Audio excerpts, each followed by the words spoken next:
आ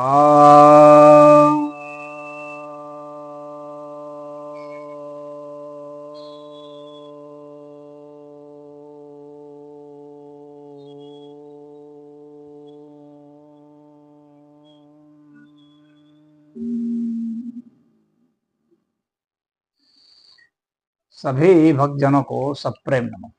तो आज मैं आपके समक्ष श्रीमद् भगवद गीता के 18वें अध्याय के 71वें श्लोक पर प्रवचन करने जा रहा हूँ। यह श्री भगवान वाच है, अर्थात श्री भगवान कहते हैं, श्रद्धावान अनुसूयस्य संयाद्यपि यो नरः सोऽपि मुक्तः शुभान् लोकान् प्राप्नुयात् पुण्यकर्मणाम्। ये कह रहे हैं, भगवान कह रहे हैं कि जो श्रद्धावान हैं और जिनमें दोष दृष्टि नहीं है, ऐसे जो व्यक्ति हैं, ऐसे जो नर हैं, वे यदि सुन भी लेते हैं, अर्थात गीता को सुन लेते हैं, वे भी मुक्त हो जाते हैं और शुभ लोकों को प्राप्त होते हैं अपने पुण्य कर्म की वजह से। यानी जो श्रद्धावान है, श्रद्धावान का मतलब हो गया कि जो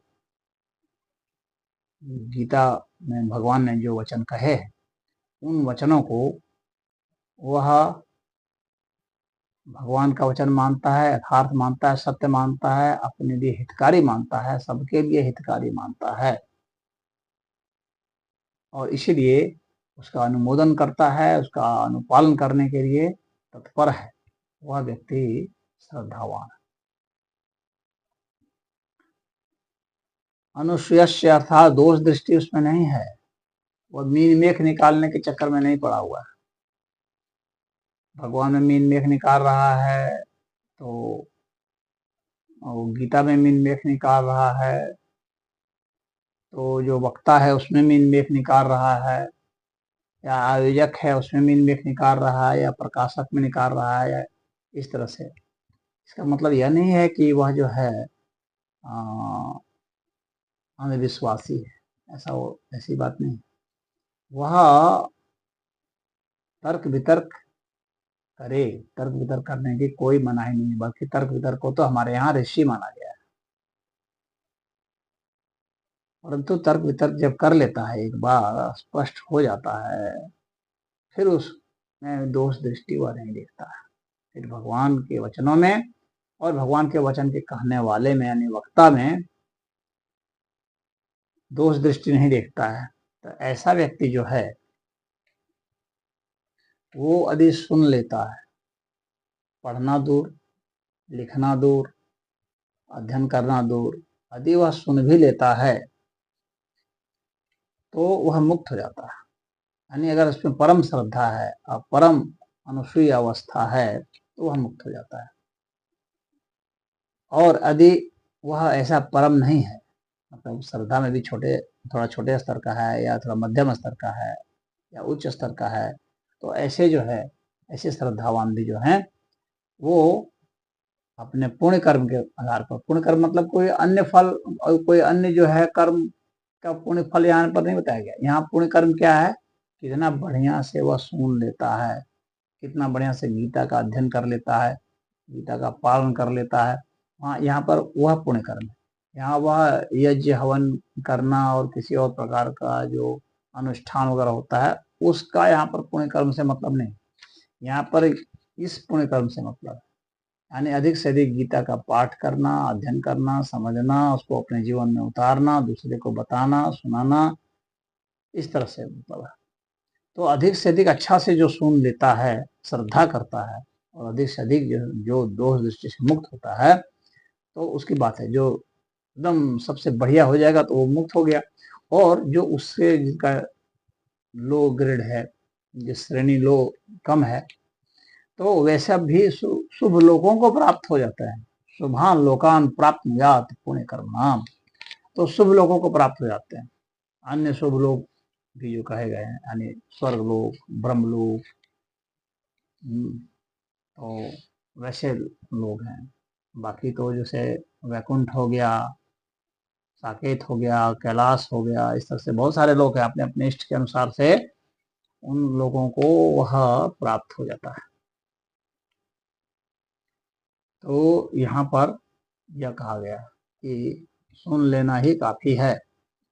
यह सही बात है कि यह हो सकता है कि जो व्यक्ति सुना रहा है उसमें कुछ दोष दृष्टि होती है, लेकिन आपको दोष दृष्टि नहीं रखनी है। कहने का मतलब है जो कि सुना रहा है उसकी वाणी में कुछ दोष हो सकता है। भाई, भगवान की वाणी को यथावत तो कोई नहीं सुना पाएगा, न उतना अच्छा से कोई समझा पाएगा, क्योंकि वास्तविक अर्थ जो है वो तो भगवान जानते हैं। बाकी जो है उसे करीब अर्थ लगाने की कोशिश करते हैं। तो इस प्रकार से जो वक्ता है उसमें कुछ दोष दृष्टि हो सकती है उसकी वाणी में, जैसे उसको भी कुछ भ्रम हो सकता है, उसको भी कुछ आलस प्रमाद हो सकता है, सुनाने में उतना उत्साह, कहाँ क्या जोर देना है कहाँ नहीं जोर देना है। हाँ, उस तरह का जो उत्साह होता है वो हो सकता है कि नहीं हो, उतना आदमी समझ रहा है नहीं समझ रहा है, उसके प्रति बेपरवाह हो, लापरवाह हो, ये भी उसमें हो सकता है।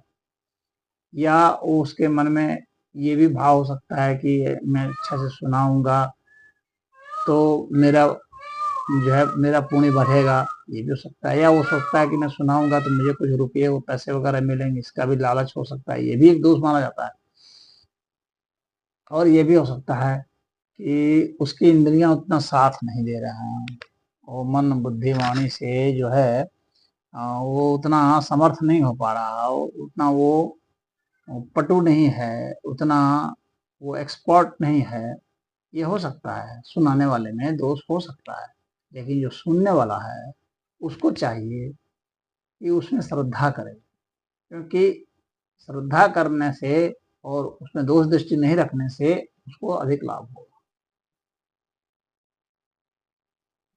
चैतन्य महाप्रभु की एक छोटी सी घटना इस पर आती है कि उनका एक शिष्य था जो कि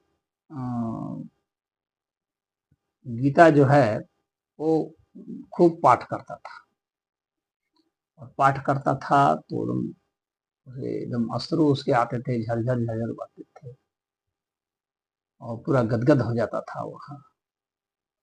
लेकिन उतना पाठ अच्छा से नहीं कर पाता था, शुद्ध उच्चारण नहीं कर पाता था, और उसका मीनिंग उतना अच्छा से समझा नहीं पाता था। तो उसमें अशुद्धियां होती थी, क्योंकि भाई गीता तो जो है संस्कृत में है, तो सभी को संस्कृत का उतना ज्ञान नहीं हो सकता है, उसके ज्ञान में कमी हो सकती है। तो उतना अच्छा से पाठ नहीं कर पाता था, उतना अच्छा से समझा नहीं पाता था, लेकिन खूब मस्ती में पढ़ता था और खूब सुनाता था। तो जो चैतन्य महाप्रभु के अन्य शिष्य थे वे गए और उसके विषय में कहे कि ऐसा है प्रभु जी, ये जो है ऐसा ऐसा सुना रहा है, इसको कुछ उतना आता जाता है नहीं, और तो ये तो पाखंड कर रहा है, ये तो भरमा रहा है लोगों को, या तो एक दोष है। तो चैतन्य महाप्रभु ने उसको बुलाया, कहा कि तुम ऐसा ऐसा पाठ पढ़ रहे हो, तो बताओ क्या होता है, तुम क्या समझते हो। कहा कि हम तो कुछ समझते नहीं। कहा कि हम तो खाली जब अर्जुन वाच बोलते हैं तो हमको बहुत मजा आता है, अर्जुन का प्रत्यक्ष दर्शन हमको होने लगता है, और जब भगवान वाच पढ़ते हैं, श्री भगवान वाच, तो हमको भगवान का दर्शन होने लगता है, और उन लोगों का जो संवाद होता है तो मुझे वो उसका दर्शन होने लगता है, और उसी में मैं मस्ती में सुनता हूँ उनकी बातों को, लेकिन मुझे कुछ समझ में नहीं आता, बस उनका मैं दर्शन कर लेता हूँ, इसीलिए मैं गदगद होकर के अपना रहता हूँ, इसीलिए आंसू गिरते हैं। चेतन महाप्रभु का बहुत अच्छा, यही वास्तव में सुनना है और यही सुनाना है।